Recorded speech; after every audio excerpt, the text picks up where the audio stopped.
look a bit more sweaty dirty, BBC reporters told. Reporters on the BBC News channel have been encouraged to look sweaty and dirty in order to inspire more trust from viewers.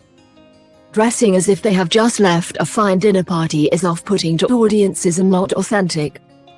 According to Naja Nielsen, the BBC News digital director, viewers are more likely to trust journalists if they are looking disheveled out in the field, she said.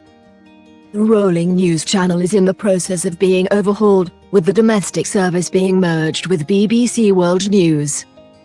Outlining her vision for the channel, Ms. Nielsen told staff, "It's a bit like being as sweaty and dirty as when we're in the field is actually more trustworthy than if we look like we've just stepped out of an awards ceremony or a fine dinner party." According to Deadline, the industry website, some presenters have taken this as a signal to relax the dress code and ditch smart attire. Changes have already become evident on the main news bulletins since the BBC moved to a new studio setup. Thomas Schaefer-Nager has presented the weather in a jacket and t-shirt, while Mark Easton, the BBC's Home Affairs editor, has paired his suit with a pair of trainers.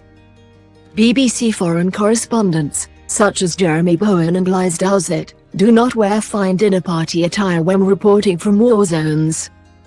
On the main BBC One bulletins, Clive Mirry has been anchoring programs from Ukraine over the past year in addition to hosting from the London studio. During one report from Kyiv, he changed from an overcoat and scarf to a flak jacket after sirens began blaring. Ms. Nielsen, whose salary is £180, 184 pounds, 999, joined the BBC in 2019. She previously worked in the US and her native Denmark and was a visiting scholar at Stanford University, studying what legacy media should learn and fear from the tech industry.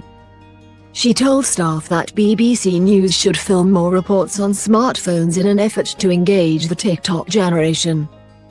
To illustrate the generational divide, she is said to have explained that her mother enjoys studio presentation but her children prefer the immediacy of reporting from the field.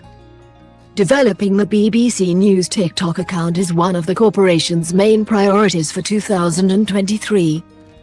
The BBC News channel is due to relaunch on the 3rd of April. It will feature presenters standing in front of giant iPads to explain how news footage is verified. As part of the merger, a number of veteran journalists have either chosen to quit or have been told that their services are no longer required.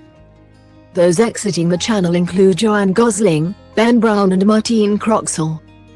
The 5 presenters who successfully passed the audition process and will be the faces of the channel are Matthew Amralouila, Christian Fraser, Yalda Hakim, Lucy Hawkins and Mariam Moshiri. The channel will also have 8 journalists who will serve as both correspondents and studio presenters. A BBC source said, Naja was making a general point about authenticity. She was not telling anyone what or what not to wear.